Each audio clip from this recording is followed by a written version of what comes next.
Okay,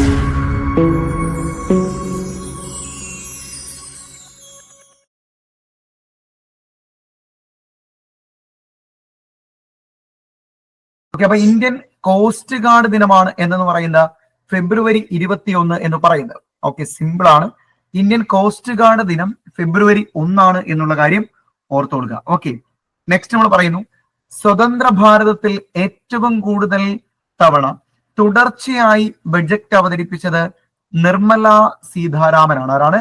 Nirmala Sitharaman. മനസ്സിലായി? അപ്പൊ ഇന്ത്യയിൽ തുടർച്ചയായി ഏറ്റവും കൂടുതൽ ബഡ്ജറ്റ് അവതരിപ്പിച്ച ധനകാര്യമന്ത്രി ആര് എന്ന് ചോദിച്ചാൽ അതാരാണ്? നിർമ്മല സീതാരാമനാണ്. ആരാണ്? നിർമ്മല സീതാരാമൻ. പണ്ട് നമ്മൾ പഠിച്ചിട്ടുണ്ട്, തുടർച്ചയായി ഏറ്റവും കൂടുതൽ ബഡ്ജറ്റ് അവതരിപ്പിച്ച വ്യക്തി ആരായിരുന്നു? CD ആയിരുന്നു. ആരായിരുന്നു? CD ദേശ്മുഖ് ആയിരുന്നു. CD ദേശ്മുഖ് ആയിരുന്നു. CD ദേശ്മുഖ്. മനസ്സിലായോ?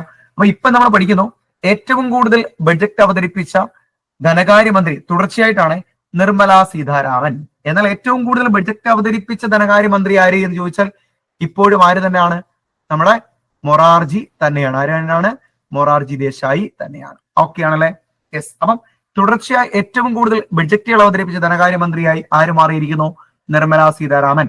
എത്ര ബഡ്ജറ്റാണ് അവതരിപ്പിച്ചിരിക്കുന്നത്? 8 ബഡ്ജറ്റുകളാണ് അവതരിപ്പിച്ചിരിക്കുന്നത്. എത്ര ബഡ്ജറ്റാണ്?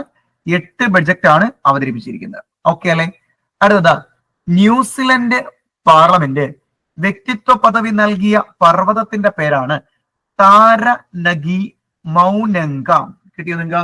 ആ ഒരു പേര് പഠിക്കാൻ കുറച്ച് പ്രയാസമാണ്, നിങ്ങൾ പഠിച്ചുകൊണ്ടാൽ മതി. ഓപ്ഷനിൽ നമുക്ക് കിട്ടും താരനഗി മൗനങ്ക. അപ്പൊ താരനഗി മൗനങ്ക എന്ന പർവ്വതത്തിന്റെ പ്രത്യേകത എന്താണ്? ന്യൂസിലൻഡ് പാർലമെന്റ് വ്യക്തിത്വ പദവി നൽകിയ പർവ്വതത്തിന്റെ പേരാണ് താരനഗി മൗനങ്ക. 3 ചോദ്യം. ഓക്കെ അല്ലേ? ഫെബ്രുവരി 1 പ്രത്യേകത എന്താണ്? ഇന്ത്യൻ കോസ്റ്റ് ഗാർഡ് ദിനമാണ് ഫെബ്രുവരി 1. സ്വതന്ത്ര ഭാരതത്തിൽ തുടർച്ചയായി ഏറ്റവും കൂടുതൽ ബഡ്ജറ്റുകൾ അവതരിപ്പിച്ച ധനകാര്യമന്ത്രിയുടെ പേരാണ് ആരെന്ന് പറയുന്നത്? നിർമ്മല സീതാരാമൻ. ആരോടെ? നിർമ്മല സീതാരാമൻ. ഓക്കെ ആണല്ലോ? നെക്സ്റ്റ് നമ്മൾ പോയത്, ന്യൂസിലൻഡ് പാർലമെന്റ് വ്യക്തിത്വ പദവി നൽകിയ പർവ്വതത്തിന്റെ പേരെന്താണ്? താരനഗി മൗനങ്ക. ഓക്കെ ആണോ? അടുത്ത, ലോകത്തിലെ കടുവകളുടെ എണ്ണത്തിൽ 70% എവിടെയാണ് നമ്മൾ പഠിക്കുന്നു? ഇന്ത്യയിലാണ്. എവിടെയാണ്? ഇന്ത്യയിലാണ്. മനസ്സിലായോ? അപ്പൊ ലോകത്തിലെ കാട്ടുകടുവകളുടെ എണ്ണത്തിൽ 70% സ്ഥിതി ചെയ്യുന്നത് എവിടെയാണ്? ഇന്ത്യയിലാണ്. ഇന്ത്യയിൽ ഏറ്റവും കൂടുതൽ കടുവയുള്ള സംസ്ഥാനം ഏതാണ് നമ്മൾ പഠിച്ചായിരുന്നു? ഇന്ത്യയിൽ ഏറ്റവും കൂടുതൽ കടുവയുള്ള സംസ്ഥാനം മധ്യപ്രദേശ് ആണ് നമ്മൾ പഠിച്ചായിരുന്നു. ഓക്കെ, ആ 2 ചോദ്യം ഒന്നുകൂടി. താരനഗി മൗനൗക എന്നത് ന്യൂസിലൻഡ് പാർലമെന്റ് വ്യക്തിത്വ പദവി നൽകിയ പർവ്വതത്തിന്റെ പേരാണ്. ലോകത്തിലെ കടുവകളുടെ എണ്ണത്തിൽ 70% സ്ഥിതി ചെയ്യുന്ന എവിടെയാണെന്ന് പറഞ്ഞു? ഇന്ത്യയിലാണെന്ന് പറഞ്ഞു. ഓക്കെ, ഇനി നോക്ക്, 22ാം ചരമവാർഷികം ആചരിക്കുന്ന ഇന്ത്യൻ ബഹിരാകാശ യാത്രിക. ഓക്കെ, 22ാം ചരമവാർഷികം ആചരിക്കുന്ന ബഹിരാകാശത്ത് പോയ ആദ്യ ഇന്ത്യൻ വംശജയുടെ പേരാണ് കൽപ്പന ചൗള. ആരാണ്? കൽപ്പന ചൗളയാണ് അല്ലെ? അപ്പൊ കൽപ്പന ചൗളയുടെ 22ാം ചരമവാർഷികമാണ് എന്ന് ആചരിച്ചത് 2025 ആചരിച്ചത്. ഓക്കെ ആണോ? അപ്പൊ ലോകത്തിലെ കാട്ടുകടുവകളുടെ എണ്ണത്തിൽ 70% സ്ഥിതി ചെയ്യുന്ന എവിടെയാണ്? ഇന്ത്യയിലാണ്. 22ാം ചരമവാർഷികം ആചരിക്കുന്ന ബഹിരാകാശത്ത് പോയ ആദ്യ ഇന്ത്യൻ വംശജയുടെ പേരാണ് ആരെന്ന് പറയുന്നത്? കൽപ്പന ചൗള. ആരാണ്? കൽപ്പന ചൗള. ഓക്കെ, അടുത്ത, സാങ്കേതിക തകരാറുകൾ റിപ്പോർട്ട് ചെയ്യുന്നതിനായി IS പോർട്ട് എന്ന പോർട്ടൽ ആരംഭിച്ച സ്ഥാപനമാണ് എന്ന് പറയുന്നത് സെബി അല്ലെ? അപ്പൊ സെബി ആരംഭിച്ച പോർട്ടലിന്റെ പേരാണ് IS പോർട്ട് എന്ന് പറഞ്ഞു കഴിഞ്ഞാൽ അതിന്റെ ഫുൾ ഫോം എന്താണ്? Integrated SEBI portal for technical glitches. മനസ്സിലായോ? ഓക്കെ, ഒന്നുകൂടെ ഫുൾ ഫോം പറയാം. Integrated SEBI's portal for technical glitches. അതായത് ഗ്ലിച്ചസ് മീൻസ് തകരാറ് എന്നർത്ഥമേ ഉള്ളൂ. അപ്പൊ സാങ്കേതിക തകരാറുകൾ പരിഹരിക്കുന്നതിന് വേണ്ടിയിട്ട് സെബി ആരംഭിച്ച പോർട്ടലിന്റെ പേരാണ് IS പോർട്ട്. IS പോർട്ട്, ഇത് ഐ ആണ്. IS പോർട്ട്, ഇന്റഗ്രേറ്റഡിന്റെ ഐ ആണ്. IS പോർട്ടാണ്, IS port.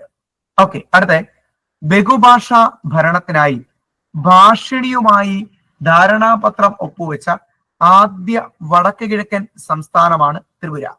ഓക്കെ, ബഹുഭാഷാ ഭരണത്തിനായി ഭാഷിണിയുമായി ധാരണാപത്രം ഒപ്പുവെച്ച ആദ്യ വടക്ക് കിഴക്കൻ സംസ്ഥാനമാണ് ത്രിപുര. ത്രിപുര. ഓക്കെ, എന്താണ് ത്രിപുര? അപ്പൊ ഇനി നോക്കണം, എന്താണ് ഭാഷിണി? ഇന്ത്യയുടെ ആർട്ടിഫിഷ്യൽ ഇന്റലിജൻസ് നയിക്കുന്ന ഭാഷാ വിവർത്തന പരിപാടിയുടെ പേരാണ് ഭാഷിണി. അവിടെ 2 പോയിന്റ് കിട്ടി. ബഹുഭാഷാ ഭരണത്തിനായി ഭാഷിണിയുമായി ധാരണാപത്രം ഒപ്പുവെച്ച ആദ്യ വടക്ക് കിഴക്കൻ സംസ്ഥാനത്തിന്റെ പേര് ത്രിപുരയാണ്. ഏതാണ്? ത്രിപുര. ഇനി ഇന്ത്യയുടെ ആർട്ടിഫിഷ്യൽ ഇന്റലിജൻസ് നയിക്കുന്ന ഭാഷാ വിവർത്തന പരിപാടിയാണ് ഭാഷിണി. ഏതാണ്? ഭാഷിണി. ഇത്രയും കാര്യം ഓക്കെ ആണോടെ? ഇത്രയും കാര്യം ഓക്കെ അല്ലേ? അപ്പം ഫെബ്രുവരി 1 നമുക്ക് ഒന്നുകൂടെ നോക്കാം. ഇന്ത്യൻ കോസ്റ്റ് ഗാർഡ് ദിനം എന്നാണ്? നിങ്ങളുടെ മനസ്സിൽ ഉത്തരവാണ്. ഇന്ത്യൻ കോസ്റ്റ് ഗാർഡ് ദിനം ഫെബ്രുവരി 1 ആണ്. ഫെബ്രുവരി 1. സ്വതന്ത്ര ഭാരതത്തിൽ ഏറ്റവും കൂടുതൽ തവണ തുടർച്ചയായി ബഡ്ജറ്റ് അവതരിപ്പിച്ച വനിതയുടെ പേരാണ് നിർമ്മല സീതാരാമൻ. രണ്ടാമത്തത് ഓക്കെയാണ്. ന്യൂസിലൻഡ് പാർലമെന്റ് വ്യക്തിത്വ പദവി നൽകിയ പർവ്വതത്തിന്റെ പേരാണ് താരനഗി മൗനൗഗ. മൗനൗഗ എന്ന് നമുക്ക് പറയാം. ലോകത്തിലെ കാട്ടുകടുവകളുടെ എണ്ണത്തിൽ 70% ചെയ്യുന്ന എവിടെയാണ്? ഇന്ത്യയിലാണ്. 22ാം ചരമവാർഷികം ആചരിക്കുന്ന ബഹിരാകാശത്ത് പോയ ആദ്യ ഇന്ത്യൻ വംശജയുടെ പേരാണ് കൽപ്പന ചൗള. ആരാണ്? കൽപ്പന ചൗള. സാങ്കേതിക തകരാറുകൾ റിപ്പോർട്ട് ചെയ്യുന്നതിനായി IS പോർട്ടൽ ആരംഭിച്ച സ്ഥാപനമാണ് എന്ന് പറയുന്നത് സെബി. ഏതാണ്? സെബി അല്ലെ? Securities and exchange board of India എന്നതാണ് സെബി അല്ലെ? സ്റ്റോക്ക് എക്സ്ചേഞ്ചുകളെ നിയന്ത്രിക്കുന്ന സ്ഥാപനമാണ് ഇത് സെബി. ആ സെബി ആരംഭിച്ച പോർട്ടലിന്റെ പേരാണ് എന്താണ്? IS port. IS port. Okay, അടുത്ത ബഹുഭാഷാ ഭരണത്തിനായി ഭാഷിണിയുമായി ധാരണാപത്രം ഒപ്പുവെച്ച ആദ്യ ഇന്ത്യൻ വടക്ക് കിഴക്കൻ സംസ്ഥാനമാണ് ത്രിപുര. ഏതാണ്? ത്രിപുര. ഇനി ഇന്ത്യൻ ആർട്ടിഫിഷ്യൽ ഇന്റലിജൻസ് നയിക്കുന്ന ഭാഷാ വിവർത്തന പരിപാടിയുടെ പേരാണ് ഭാഷിണി. അപ്പൊ എന്താണ് ഭാഷിണി? എന്താണ് ഭാഷിണി? ഭാഷിണിയുമായി ധാരണാപത്രം ഒപ്പുവെച്ച ആദ്യ വടക്കു കിഴക്കൻ സംസ്ഥാനം ഏതാണ്? ഇത്രയും ഓക്കെ ആണോ? ഇത്രയും ഓക്കെ ആണോ? ഇത്രയും ഓക്കെ ആയോ? പ്രശ്നമില്ലല്ലോ. മനസ്സിലായോ? മനസ്സിലായോ? നിങ്ങൾ ഓൾറെഡി ഇത് വായിച്ചിട്ടുണ്ടല്ലോ അല്ലെ? അതാണ് നിങ്ങളോട് ഒന്ന് വായിക്കാൻ പറഞ്ഞത്. കുഴപ്പമില്ല, ഈസി ആയിട്ട് നമുക്ക് എന്ത് ചെയ്യാൻ പറ്റും? ഈ കറണ്ട് അഫയേഴ്സ് സെറ്റാക്കി പോകാൻ പറ്റും. ഡെയിലി നമ്മൾ വായിച്ചു പോവുകയാണെങ്കിൽ കറണ്ട് അഫയേഴ്സ് ഈസി ആയിട്ട് പിടിക്കാൻ പറ്റും. മനസ്സിലായോ? ഓക്കെ, എല്ലാ ദിവസവും കറണ്ട് അഫയേഴ്സ് ആവണം എന്നില്ല. നിങ്ങൾക്ക് ഒന്നുകിൽ കറണ്ട് അഫയേഴ്സ് അല്ലെങ്കിൽ വൊക്കാബുലറി ആയിരിക്കും. മനസ്സിലായി? അടുത്തൊരു ക്ലാസ്സിൽ നമ്മൾ എന്ത് ചെയ്യുന്നുണ്ട്? മലയാളം വൊക്കാബുലറി സെക്ഷൻ 1 മണിക്കൂർ ക്ലാസ് തന്നെ നമ്മൾ എന്താക്കുന്നുണ്ട്? മലയാളം വൊക്കാബുലറി സെക്ഷൻ കൊണ്ടുവരുന്നുണ്ട് കേട്ടോ. നമ്മൾ ഗ്രാമറിലേക്ക് അധികം കടക്കുന്നില്ല. മലയാളത്തിൽ ഗ്രാമർ ഒട്ടും വേണ്ട എന്നല്ല, വേണം, കുറച്ച് പാർട്ട് മാത്രം നമുക്ക് മതി. പക്ഷെ വൊക്കാബുലറി ആണ് കൂടുതൽ നമുക്ക് അവിടുന്ന് ചോദ്യങ്ങളായി വരുന്നത്. അതുകൊണ്ട് തന്നെ മലയാളവും ഇംഗ്ലീഷിന്റെയും ഒക്കാബ്സ് നമ്മൾ സ്റ്റാർട്ട് ചെയ്യുന്നതാണ്. Okay, yes. അപ്പൊ നമുക്ക് അടുത്ത ദിവസം പോവാം. ഓക്കെ, അടുത്ത ദിവസം പോവാടേ. ഓക്കെ അല്ലേ? യെസ്. അപ്പൊ അടുത്ത ദിവസം അടുത്ത് നമ്മൾ പോകുന്നത് സെപ്റ്റംബർ 2. ഇതൊരു പ്രീവിയസ് ക്വസ്റ്റ്യൻ ആണ്. സെപ്റ്റംബർ 2ന്റെ പ്രത്യേകത എന്താണ്? ലോക തണ്ണീർത്തട ദിനമാണ്. ലോക തണ്ണീർത്തട ദിനമാണ് സെപ്റ്റംബർ 2. വെറ്റ്ലാൻഡ് ഡേ ആണ്. അതൊരു പ്രീവിയസ് ക്വസ്റ്റ്യൻ ആണ്. അതായത് സെപ്റ്റംബർ 2 അല്ല, ഫെബ്രുവരി 2. ഞാൻ സെപ്റ്റംബർ 2 എന്ന് പറഞ്ഞോ? സോറി, സെപ്റ്റംബർ 2 ഒരു പ്രീവിയസ് ആണ്. സെപ്റ്റംബർ 2 നാളികേര ദിനമാണ് കേട്ടോ. സെപ്റ്റംബർ 2 ഞാൻ അറിയാതെ പറഞ്ഞു പോയതാണ്, ക്ഷമിക്കണം. സെപ്റ്റംബർ 2 നാളികേര ദിനവും ഫെബ്രുവരി 2 ലോക തണ്ണീർത്തട ദിനവുമാണ്. മനസ്സിലായോ? വേറെ ഒന്നും നിങ്ങൾ വിചാരിക്കേണ്ട. ഞാൻ ഈ ഫെബ്രുവരി 2 പറഞ്ഞപ്പം അതിന്റെ മനസ്സിലേക്ക് എന്തുകൂടി വന്നതാണ്? ഈ സെപ്റ്റംബർ 2 കൂടെ പറയണം എന്ന രീതിയിൽ എന്റെ മനസ്സിൽ വന്നുകൊണ്ട് ഞാനങ്ങ് ഓട്ടോമാറ്റിക് എന്റെ എന്തോ പറയുന്നത് ഉപബോധ മനസ്സ് എന്തുകൂടെ പറയുന്നത് പുള്ളി ഇത് അറിയാതെ കയറിയ ഒരു സാധനത്തിന് എന്ത് പറയുന്നത്? എന്തുവാൻ ഉപയോഗിക്കുന്നത്? എന്തോടെ ഉപബോധ മനസ്സ് എന്തുകൂടെ എന്റെ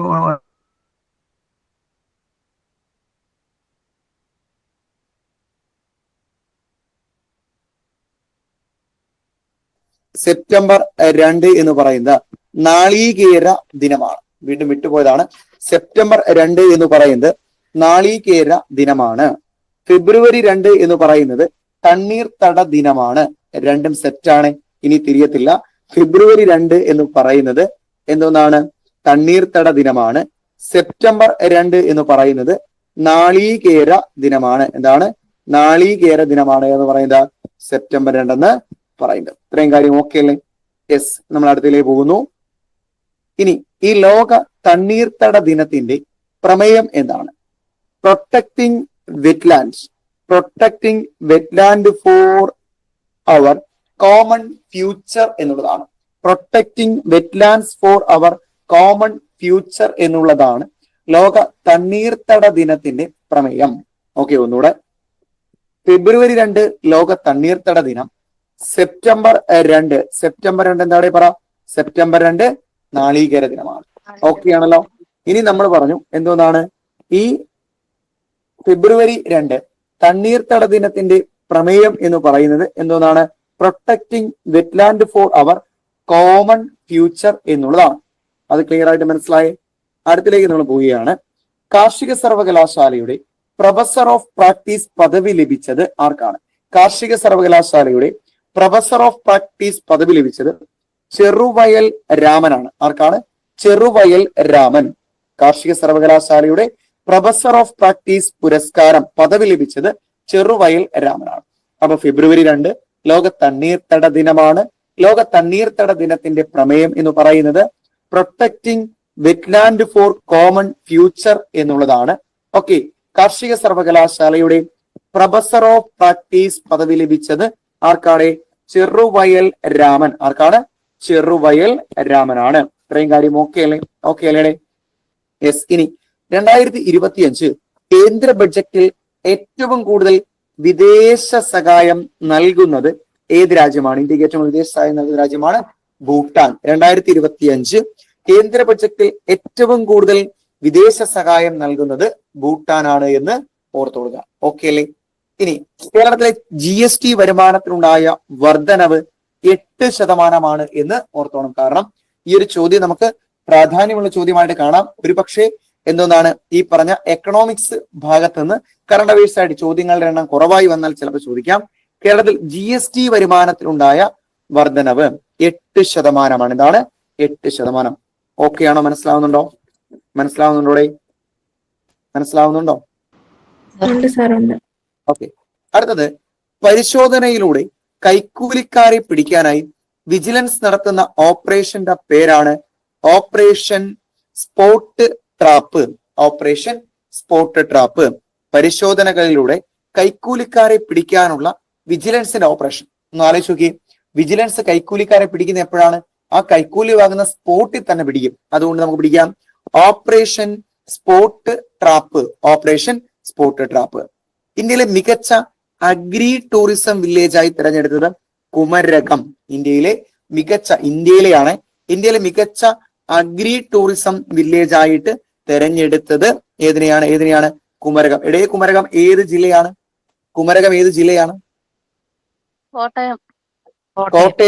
കോട്ടയം ജില്ലയാണ്. ഏത് ജില്ലയാണ്? കോട്ടയം ജില്ലയാണ്. ഇത്രയും കാര്യം മനസ്സിലായോ? എന്തെങ്കിലും ഡൗട്ട് ഉണ്ടോ? ഇനി ഡൗട്ട് ഉണ്ടോ? രണ്ടാം തീയതി ഡൗട്ട് ഉണ്ടോ? ഇല്ല സാർ. നമുക്ക് 3 പോയാൽ എന്താ? 3. ഓക്കെ, ഫെബ്രുവരി 3 പോവുകയാണ്. ഓക്കെ. ഇന്ത്യ 26 റാഫേൽ വിമാനങ്ങൾ വാങ്ങുന്നത് ഏത് രാജ്യത്ത് നിന്നാണ് എന്ന് ചോദിച്ചാൽ ഫ്രാൻസിൽ നിന്നാണ്. എവിടുന്നാണ്? ഫ്രാൻസിൽ നിന്നാണ് എന്ത് ചെയ്യുന്നത്? ഇന്ത്യ 26 റാഫേൽ വിമാനങ്ങൾ വാങ്ങുന്നത്. എവിടുന്നാണ്? ഫ്രാൻസിൽ നിന്നാണ്. ലോകത്തിലെ ഏറ്റവും തിരക്കേറിയ വിമാനത്താവളം എന്ന റെക്കോർഡ് നേടിയത് ദുബായ് വിമാനത്താവളമാണ്. ഏതാണ്? ദുബായ്. ലോകത്തിലെ ഏറ്റവും തിരക്കേറിയ വിമാനത്താവളം എന്ന റെക്കോർഡ് നേടിയത് ഏത് വിമാനത്താവളമാണ്? ദുബായ് വിമാനത്താവളമാണ്. ഈ 2 പോയിന്റ് സെറ്റായിട്ട് മനസ്സിലായോ? പ്രശ്നമില്ലല്ലോ. അപ്പൊ ഇന്ത്യ ഏത് രാജ്യത്ത് നിന്നാണ് റാഫേൽ വിമാനങ്ങൾ വാങ്ങുന്നത്? ഫ്രാൻസിൽ നിന്നാണ്. ഓക്കെ. ലോകത്തിലെ ഏറ്റവും തിരക്കേറിയ വിമാനത്താവളം എന്ന റെക്കോർഡ് നേടിയത് ദുബായ് വിമാനത്താവളമാണ് എന്ന് ഓർത്തോണം. നെക്സ്റ്റ്, BCCIയുടെ ലൈഫ് ടൈം അവാർഡ് ലഭിച്ചത് ആർക്കാണ്?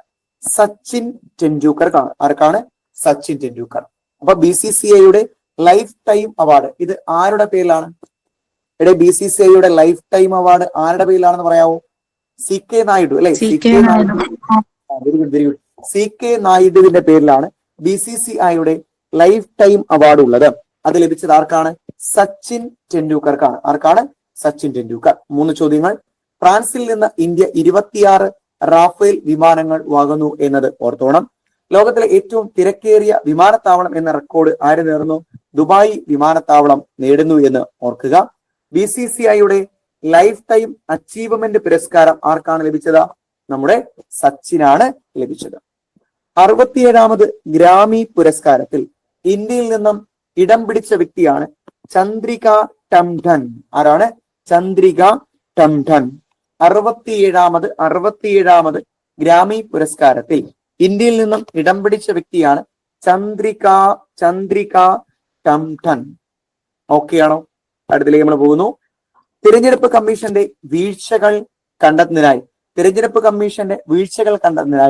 കോൺഗ്രസ് നിയോഗിച്ച കമ്മിറ്റിയുടെ പേരാണ് ഈഗിൾ. ഇതൊരു ഔദ്യോഗികമൊന്നുമല്ല, കോൺഗ്രസ് നിയമിച്ച ഒരു കമ്മിറ്റിയാണ്. ജസ്റ്റ് ഓർത്തോളുക, എന്താണ്? ഈഗിൾ എന്നതാണ്. ഏതാണ്? ഈഗിൾ. അപ്പൊ തിരഞ്ഞെടുപ്പ് കമ്മീഷന് വീഴ്ചകൾ കണ്ടെത്താനായി കോൺഗ്രസ് നിയോഗിച്ച കമ്മിറ്റിയാണ് ഈഗിൾ എന്ന് പറയുന്നത്.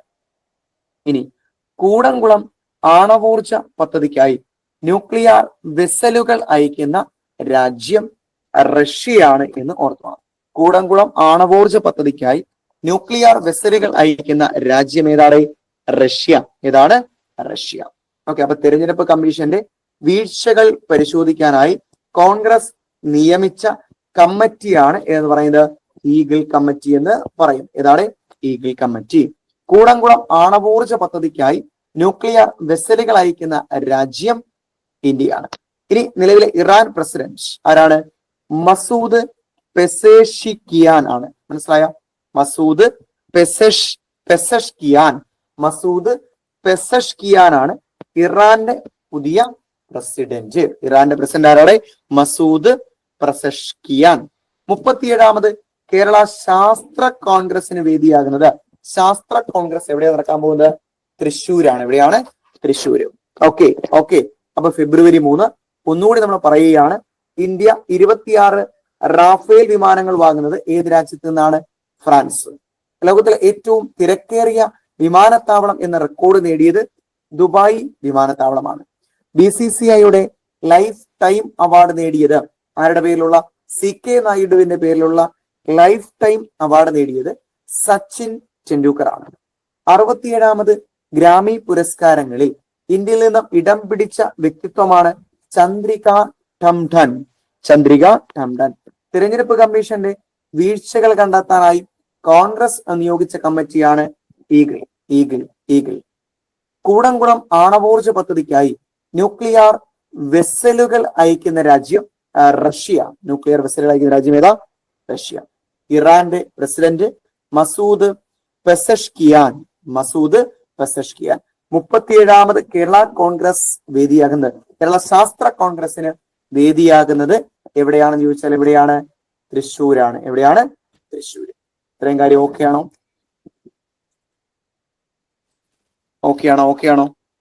യെസ്. അപ്പൊ 3 ദിവസത്തെ കറണ്ട് അഫയേഴ്സ് പക്കയായിട്ട് മനസ്സിലായില്ലേ? ഓക്കെ. എങ്കിൽ നമുക്ക് ഇനി അടുത്ത കറണ്ട് അഫയേഴ്സ് സെക്ഷൻ വരുന്നത് എന്നായിരിക്കും? വ്യാഴാഴ്ച ആയിരിക്കും കേട്ടോ. വ്യാഴാഴ്ച.